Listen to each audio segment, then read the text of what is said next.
Hi there, I'm Danny from Firepole Marketing, and in this Naked Marketing Audit video, you're going to learn some really interesting things. You're going to learn how to take a seemingly just two-step conversion process where you start with, hi, hello, and then it's basically asking for the sale, and introduce multiple steps along that ladder to make it a lot easier for people to make that commitment.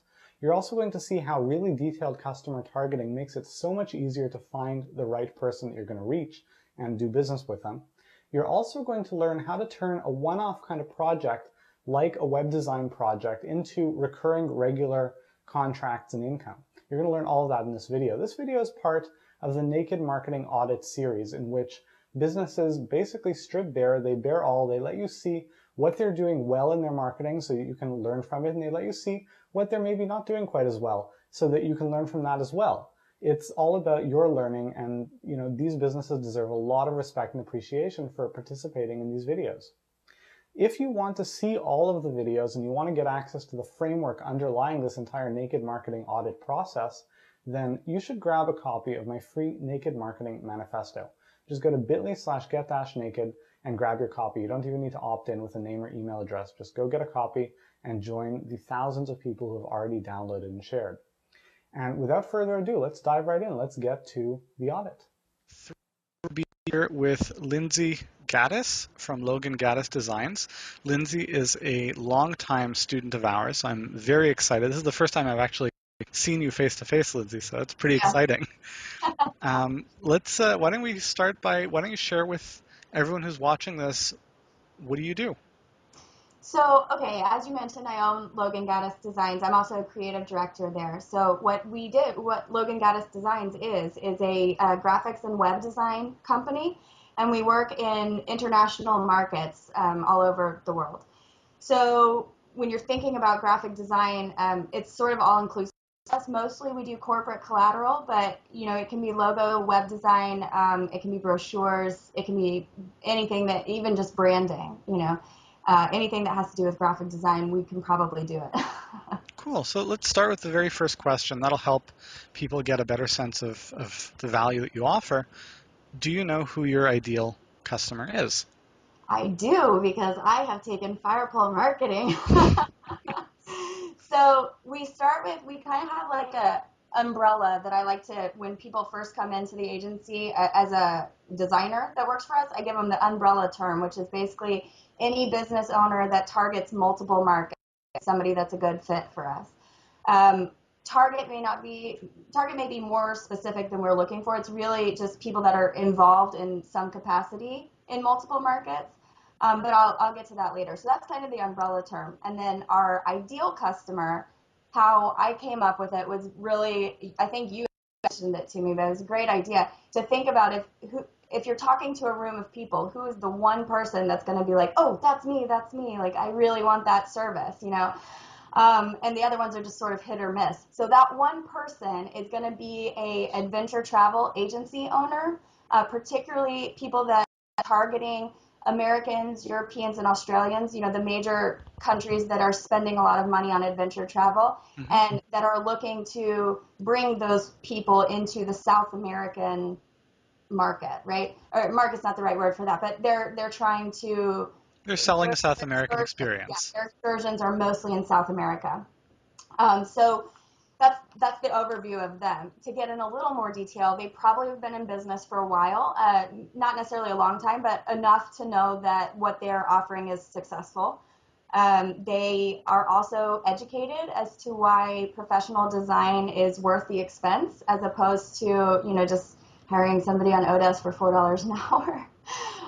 And they realize that by targeting multiple markets, then it's very likely that while they might be successful in one or two markets, that they probably will not have the expertise needed to reach all of the markets effectively that they're looking to target. Demographics, owners would probably be about 35 to 45 years old, probably married or at least in a serious relationship. They spend above average of their disposable income on travel, for sure. They probably drive an off-road vehicle of some sort, probably an SUV, but they're definitely adventurous because we're talking about adventure travel, right? That means they're also very active. So they probably have gym memberships. They work out 3 times a week or more. For the psychographics that we've mentioned, they're going to have liberal views of society, and they probably will be involved in some sort of environmental group or something that's very nature oriented and sort of protecting the world. They love learning about and exploring other cultures, and as well as traveling to exotic places and these places that other people just dream about. And they believe that as humanity, we're all connected, right? And that kind of goes into the little bit of the environmental aspect and that nurturing the world kind of thing. But they believe that about people too. So they really don't have an arrogance kind of attitude because they might happen to be from one of the more wealthier countries or something like that. They definitely believe we're all connected. And they love being out in nature. So that kind of talks about them. I do have what their ideal problem is too, but I don't know if you need me to go into that or not. Well, tell me. I love how much detail you've got on this because it creates such a vivid picture. It becomes so much easier to figure out, well, where does this guy hang out? I mean, if Chris Guillebeau had an adventure travel company, I'd say your ideal customer is Chris Guillebeau. So Yeah, absolutely. Yeah, it's really funny because I try to talk to him a lot. Sometimes he answers, sometimes he doesn't, but I'm like, hey, no, let me talk to you. Yeah, so okay, so their problem we've already mentioned a little bit. It's they realize that they're targeting a country that's different from their own, or involved in. So in the case of a travel agency that's, let's say they're targeting Americans, but they're working in South America, you're going to need both cultures to come into that visual solution. So it has to visually look South American because that's what you're wanting to sell, but it has to be effective to the American market. And those two markets are very different in terms of, you know, what Americans think is South American is not authentic, you know? And so you have to have both aspects of it come together. And so their problem is that they're targeting these multiple markets. They realize that the different countries respond differently to marketing tactics, but they just don't know how to express it. They don't have the expertise with that particular market because of their own experiences. And so then they need us to come in and give them, you know, artistic guidance as to what's going to effectively work for these particular markets. cool. So let's move on to the next question, which is, so you know exactly who your ideal customer is, and it's a particularly challenging ideal customer because they're spread all over the world, and it's not my expertise, so I don't know, but I would guess it's not like there's large blogs targeting owners of adventure travel companies who are liberal in their political views, et cetera, et cetera, et cetera. It's because it's a specific market. So what are you doing to get in front of these people and get their attention? It is a difficult market, and this is probably where I could use some help. But I have found that LinkedIn works really well because I can utilize the LinkedIn groups, and I can join adventure travel groups and tourism agency groups and things like that. And then because social media in general and LinkedIn is across the internet, then I'm able to reach these global people that I would not necessarily have access to because they live in India, or, some really far away place from where I'm currently living. So I try to comment on their things. I try to reach out to them, and LinkedIn has worked well for me. So that seems to be the best thing. There is an adventure travel trade association. I haven't joined it yet because it's a little expensive, but I'm anticipating that that will be something that I do in the future because all of the agencies are members of this, and they even got like web banners that are like, I'm a member of this, trade association. So I think it's going to be great for me. What I'm using right now is that their website points out who their members are. They don't give me direct contact information, but it tells me who they are and it links to their website. So I'm able to sort of pull out some leads, even though I haven't necessarily joined yet. But I will obviously be it'll be a lot easier to connect with them if I am also a member of the trade. You're speaking from a much more powerful standing. But Sure. that raises a great question because so you know who they are and you know where they hang out, so to speak. You know how to reach them. They're on LinkedIn. They're in this association. You know how to get to them. What are you doing to attract their attention? I mean, if you're on that LinkedIn group, you're kind of like jumping up and down. Look at me, notice me. What are you Yeah. doing for them to notice you? Mostly I'm just trying to develop a relationship because my company. Like I try to instill in all of our designers, like it's about the relationship. You don't want to be a salesman and be aggressive. Like you just want to make sure that you are giving them what they want. So in these groups in particular, a lot of them will ask questions about, oh, I'm trying to promote this. Can you guys give me feedback on my brochure or something?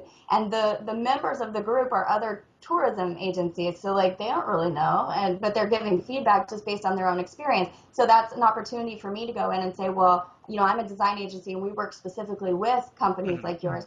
This is what I would say. And it's not so much, I offer and I offer suggestions and whatever, even if we're not having a business meeting, so to speak. So if they want to come to me for more information, they certainly can. But if they want to just take what I say and go, then at least they think of me as like a helpful person as opposed to somebody that's all about selling to them. So mostly that's how I do it. I just try to be active in their discussions that they're, active in. And occasionally I will give them a sales pitch that's like, this is what I can do, but it's usually only after they're asking for promotion in some venue. They may not be asking a designer, but they're asking other agencies to cross promote. And I will then email them directly and say, well, since promotion seems to be an issue for you, have you thought about this? Or do you work with designers in some capacity? Or, so I kind of just try to figure out what my in is.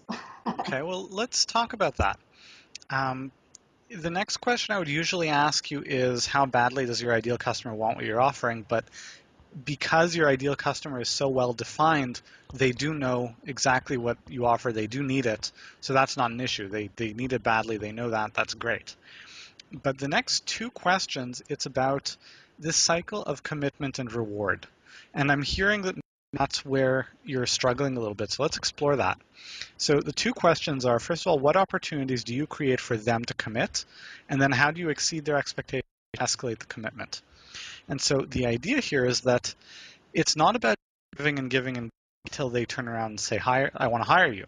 Right. It's about this escalating cycle of commitment and reward. Like in a relationship context, you meet someone, they take you out on a date and then another date and then another date, and nothing ever happens. And they just keep doing this for 6 months. You're going to think, well, we're just friends, right? If after 6 months they say, okay, so will you marry me? You're going to think they're a little bit nuts. Yeah. There has to be this escalation. So you create an opportunity for them to make a commitment that is at the edge of what is reasonable given your current relationship. Then you exceed their expectations and kind of escalate it up a notch and keep on going. So talk to me about what does that process look like for you right now? Well, this is definitely where I need help because I know, for example, on our website, we have the social media icons and like a subscribe to our newsletter kind of thing. So that's an opportunity for them to commit. However, they're not on your website though, right? They're on LinkedIn and in these associations. Yeah, and I send people to my website, and I always link my name on comments to my website and drive traffic through my blog and things like that. But yeah, and even if they get there, a big problem is we don't have an incentive yet for them to sign up. It's just kind of like, here, do this, but it's not offering a white paper or any sort of design template or we're not offering anything right now, so we have a very low subscription rate. And so really the opportunities to commit, I haven't so much thought it through, to be honest. I do talk to them. Let's use LinkedIn. So I talk to them on LinkedIn, and I will, when I'm offering them suggestions, I will kind of back it up with a story from our agency. So I'll be like, this is what we do for our customers, and I think it would really help you here. And I don't necessarily try to sell them on it. I just say, so here's my idea, but this is why you should listen to me, kind of thing, because this is what we do. And I also go in, one of the things that I really pride myself on with our designers is we do extensive research, very, very extensive research, as time permits, of course. If there's a rush deadline, it's different. But so we do a lot of research, and we're able to tell people a lot of things based on that research, even if it's not what they hired us for. So sometimes I'll say something on LinkedIn, and I'll say, well, we had a similar client, like a client that's similar to you. This is the research we did for them, and this is something we found worked really well for them. So you might try this. So it kind of gives them a like, oh, they know what they're talking about kind of background. But then also gives them something for free, to some level. But yeah, the problem is then coming in and being like, well, great, since you liked that so much, now would you like to pay me to do some work for you?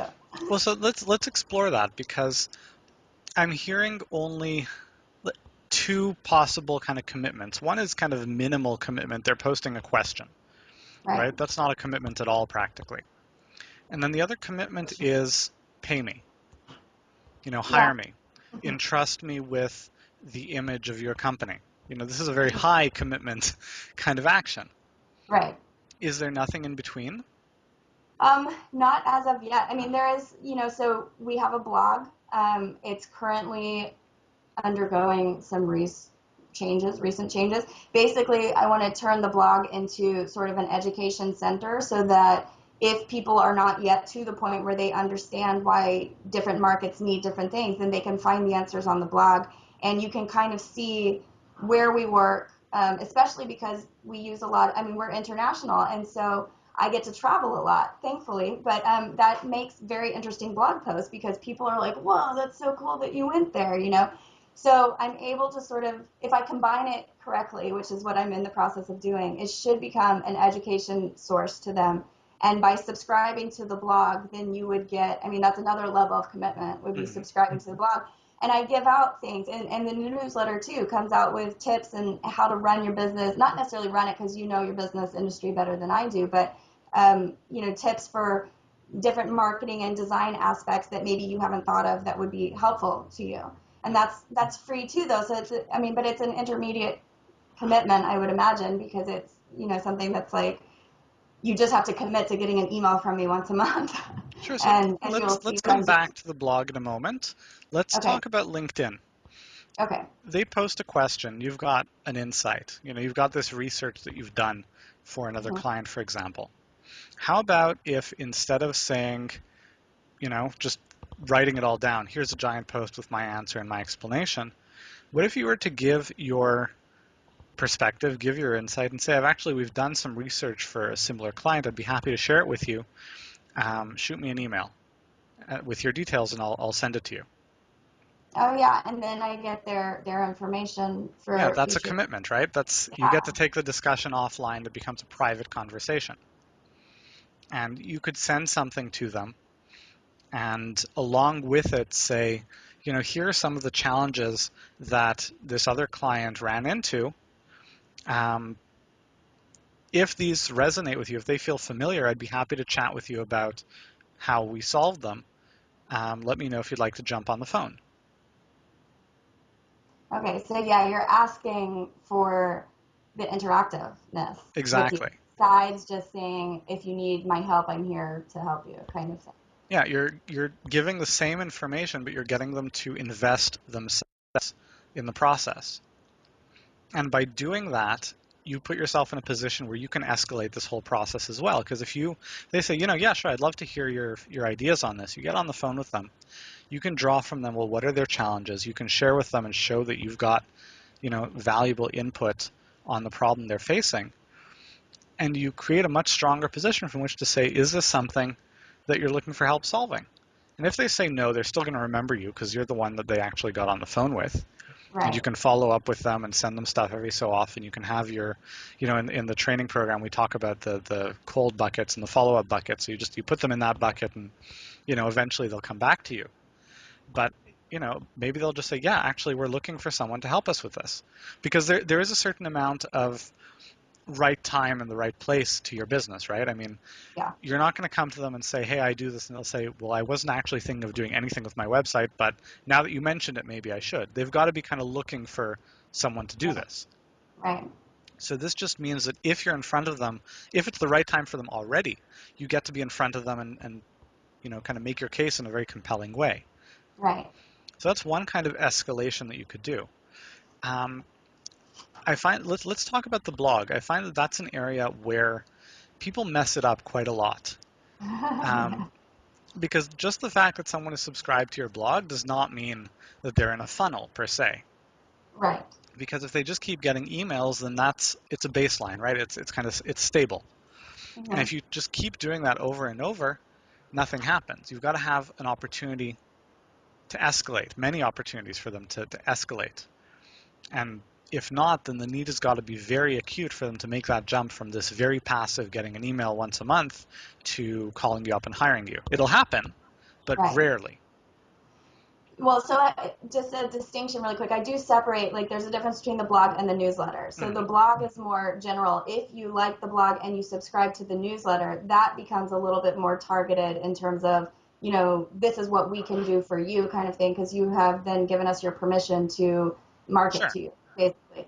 The blog is more of a just general, like this is what's going on with us. These are the, you know, I want to blog about the places that I'm going. July, I'm going to Ireland, and I'm actually going to be at the Olympics. That's a huge thing really cool. that people could talk about, you know, and it happens to coincide with us moving into the London marketplace because we just hired a London designer. So I feel like I should blog about it, and I should tell people, you know, this is what we did, and this is how it relates to design. So it's definitely a lot more general. Okay. It's not pitching people on my blog like you should hire us because, you know, So because the I don't blog think that attracts people in, they subscribe to the blog, they see your content, they opt into your newsletter eventually. And once they've opted into your newsletter, what are you sending out? Then it's like a monthly, I don't necessarily know what to describe it other than newsletter, but it goes out once a month, and it's basically going, depending on, I've got different lists, right? I have people that are prospects and either current clients or past clients, and then I've got one, it's internal newsletter for the designers that are working with me, and that's something totally different. So the one that goes out to clients, it's going to be, you know, tips and tricks. If there's something particularly interesting with design and how it affects your business, or not even design, even SEO, like when Google Panda came out, that was huge, and people needed to know about it if you were a business owner, particularly handling web design and SEO on your own and not hiring somebody to do it for you. So, you know, things like that I would talk about if there was something newsworthy, or if there wasn't, then it would just be, you know, tips for, you know, have you thought about doing this? Or, you know, some of it would be repurposed from the blog, but very little, because I want them to feel like they're getting something in addition, you know. But yeah, so that one's also kind of like up in the air right now. It's being molded with each newsletter that goes out. Sure. And so what are the opportunities there for interaction? Is it only to call you and say, I want to hire you, or are there intermediate steps on that ladder? There would be intermediate steps. There has not been yet, but I've thought about it. So there's going to be, you know, like polls and things that you can just answer, like little surveys, kind of the way that you do with fire pole marketing, to help me know what it is that they want to hear about in the first place. Different ways to interact with me. You know, I also thought about, just for the newsletter subscribers, doing a brand consultation for free. So you can bring your current corporate collateral to me, and I will spend, you know, 30 minutes or even an hour if we have to with you to say, this is what is working, this is what isn't working, and you just take that information and what you want to do with it, you know. So that's not so much a sale either. It's more just, I really want to help people, and if you're taking the time to listen to what I have to say and like opt in to to getting updates from me on a frequent basis, then I definitely want to help you succeed the same way that with the students at Fire Pole Marketing, and you offer free consultation to us, you know, throughout the program. And, you know, that kind of stuff is really interesting to me, and it's building that relationship that I think is so important in business. You're absolutely right. It's very, very important. What I want you to try to do, and I think this might be helpful to you, is just to try to add more tiers of interaction. You don't just want to be seen as this very helpful resource. You also want to be seen as this very accessible resource. You want to become the go-to where if someone has a question, you're the person they'll shoot an email to. Because when they do that, that's an opportunity for you to say, actually, I can help you do this. If you're not really selling, you're just, you know, they just came to you with a problem, and it's like, well, I'd be happy to help you, but this is a lot of work, it costs money. Right. And so it's hardly even a sell. And so some of the ways that you might do that is, for example, in your emails, to invite response. What if you were to say that you've got your monthly feature right now? What if you were to add another monthly feature? So you've got something coming out every 2 weeks. It's basically answering questions from the last month. And so once a month, you send an email saying, do you have any questions? I'd be happy to answer them. Just hit reply and let me know. So people Right. get used to sending you an email, and you reply, they get used to having a dialogue with you. You could do that monthly. Maybe you ask them for questions via email, and once a month you do a Q&A call that anyone can dial into and get the recording of. So they get used to talking to you on the phone. They get used to, first of all, by the way, it's a bigger commitment to block off an hour on your schedule to dial into a call. It's not a Mhm. huge commitment, but it's more of a commitment, so they become more invested. Right. They get used to hearing your voice. They get used to hearing you talking to other people on the phone, so it kind of models for them how they might reach out to you. Mhm. It sounds, I mean, you're doing a lot of things right, but I feel like there's not a lot of rungs on that ladder. So you're asking Yeah. people to jump pretty far. Yeah, absolutely. And I always laugh whenever you make the metaphor of like asking someone to marry you in like 60 seconds because I feel like that's what I do. And it's not because I'm trying to like force myself on them, but it's more just because I can see that like they have a problem that I can totally help with, but the trick is getting them to realize that I can help them with it too. And yeah, there's got to be like some steps involved in the Yeah, dating you've got to process. plan some good second dates. Yeah, exactly. No, it's absolutely true, and that's one of the things I was really hoping with this call that I would get out of was more opportunities to commit, like you're telling me, and then how to escalate that, because I do some things with every so often, not very often, but every now and then I will push an upsale, Mm. but only if I think that it's appropriate and will actually benefit their business.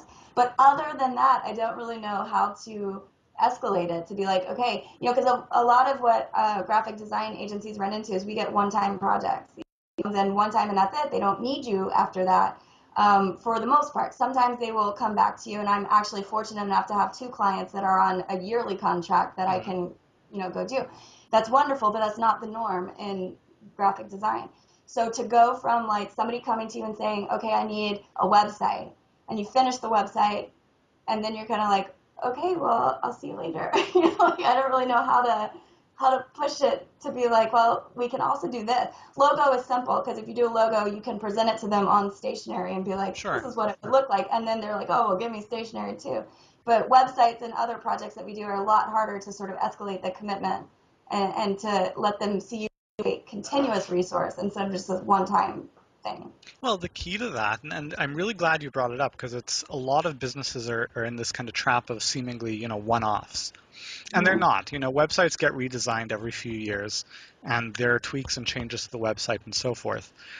But again, it's a matter of before you say, hey, make this big commitment, which, hey, we just finished up this project, here's your website, now sign up to pay me on a monthly or yearly basis. Big commitment, right? Yeah. So what if you were to say, thank you very much for your business. I'm glad you're happy with the website. It's normal when a website is done for there to be periodic updates or changes or things of that nature. And many clients find that they want me on call so they can reach out to me with a certain frequency to have things updated, have things changed when they need it. Um, Maybe you need that, maybe you don't. How about if we do this? Let's set you up so that you've got this service, you've got me available to you in that capacity for the next 6 months for free. And you've got to figure out what the appropriate window for that is, because there's going to Mm-hmm. be a while they're not going to need you. And Right. after a certain point, they're going to start needing you. So you want to kind of give them free service for the first couple of months they're going to need you. Right. And you say, I've been available to you for this time, and you've been using me in this way for the last couple of months. I'd love to continue in this way. I hope you've seen that it's worth continuing the relationship. And all it costs is however many hundred or thousand or whatever dollars per month. But the key is that when they need something fixed, it's not starting something big from scratch and, I'll need a proposal and what will the cost be and is she available? It's like, no, she's already on call. I talk to her all the time. Right. So it's like, this is Yeah, it's easy. that accessibility that you were talking about. And even through like just with your clients and also with your newsletter, like you should definitely be accessible. And that's something that you do very well because I subscribe to so many of your newsletters. You do it very well. You're very accessible. Well, thank you. And yeah, I can see that it's the same thing for continuing the relationship with a client after they're done using it. You just have to make them feel like you're there, and it's not going to be a big portion of their time to go hunt for a new designer and get all this extra stuff. Mm-hmm.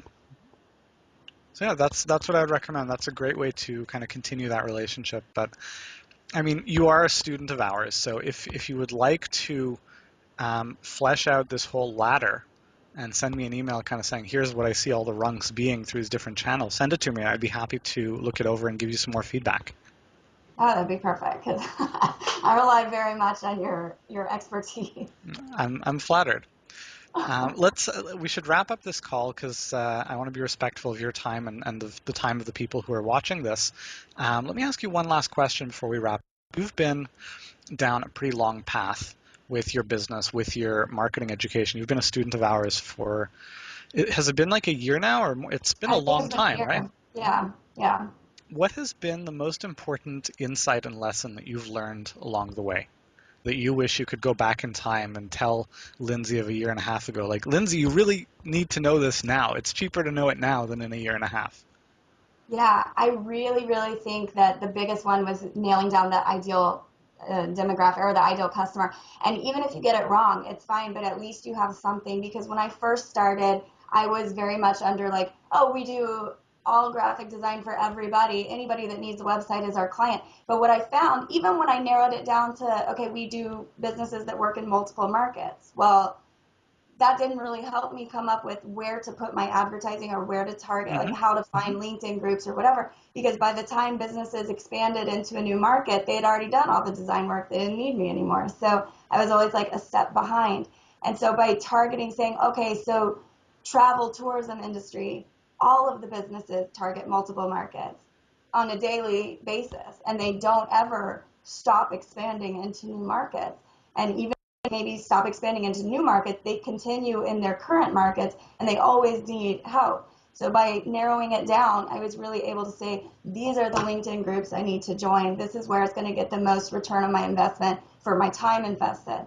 And I've seen my bottom line just like so hugely increase just because I figured out where I should be.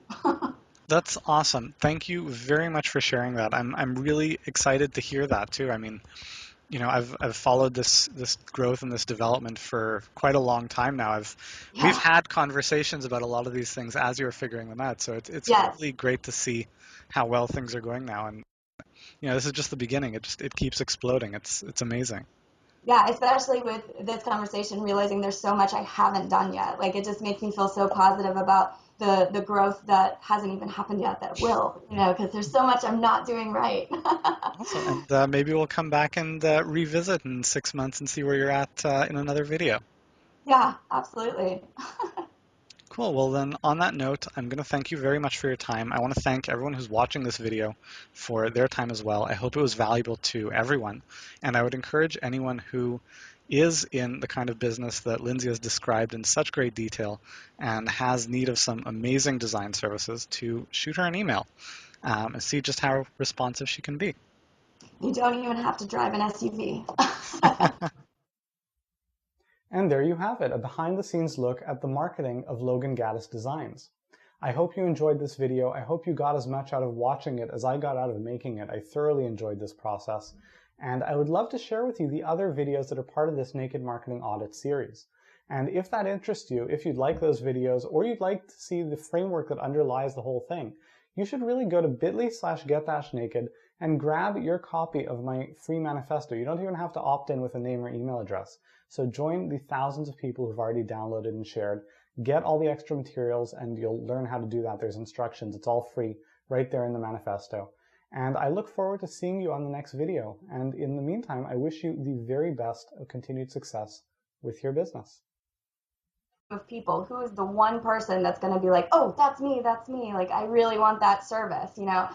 And the other ones are just sort of hit or miss. So that one person is going to be a adventure travel agency owner, particularly people that are targeting Americans, Europeans, and Australians, the major countries that are spending a lot of money on adventure travel, Mm-hmm. and that are looking to bring those people into the South American market, right? Or market's not the right word for that, but they're trying to, They're selling a South their American excursions, yeah, experience. their excursions are mostly in South America.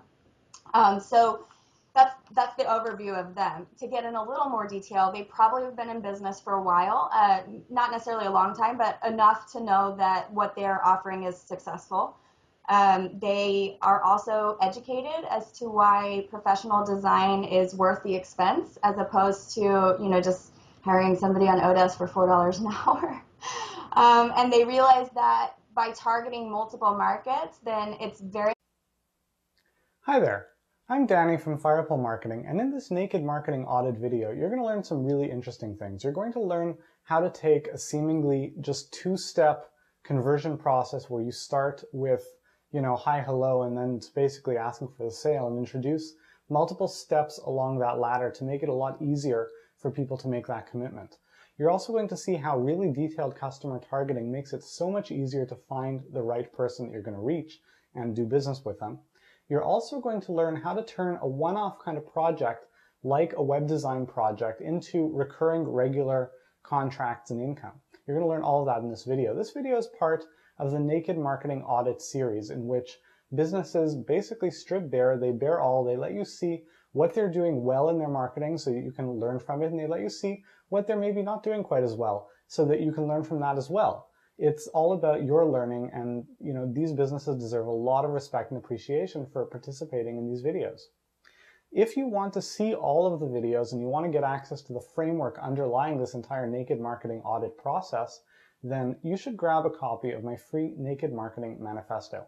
Just go to bit.ly/get-naked and grab your copy. You don't even need to opt in with a name or email address. Just go get a copy and join the thousands of people who have already downloaded and shared. And without further ado, let's dive right in. Let's get to the audit. We'll be here with Lindsay Gattis from Logan Gattis Designs. Lindsay is a longtime student of ours. I'm very excited. This is the first time I've actually seen you face to face, Lindsay, so that's pretty exciting. Why don't we start by, why don't you share with everyone who's watching this, what do you do? So, okay, as you mentioned, I own Logan Gattis Designs. I'm also a creative director there. So what Logan Gattis Designs is a graphics and web design company, and we work in international markets all over the world. So when you're thinking about graphic design, it's sort of all-inclusive. Mostly we do corporate. Likely that while they might be successful in one or two markets, that they probably will not have the expertise needed to reach all of the markets effectively that they're looking to target. Demographics, owners would probably be about 35 to 45 years old, probably married or at least in a serious relationship. They spend above average of their disposable income on travel for sure. They probably drive an off-road vehicle of some sort, probably an SUV, but they're definitely adventurous because we're talking about adventure travel, right?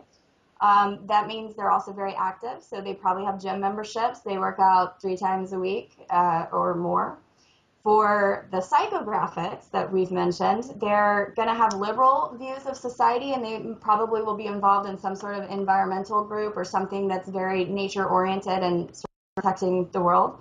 They love learning about and exploring other cultures, and as well as traveling to exotic collateral. But it can be logo, web design, it can be brochures, it can be anything that, even just branding. Anything that has to do with graphic design, we can probably do it. Cool. So let's start with the very first question. That'll help people get a better sense of the value that you offer. Do you know who your ideal customer is? I do, because I have taken Firepole Marketing. So we kind of have like a umbrella that I like to, when people first come into the agency as a designer that works for us, I give them the umbrella term, which is basically any business owner that targets multiple markets, somebody that's a good fit for us. Target may be more specific than we're looking for. It's really just people that are involved in some capacity in multiple markets. But I'll get to that later. So that's kind of the umbrella term. And then our ideal customer, how I came up with it was really, I think you mentioned it to me, but it was a great idea to think about if you're talking to a room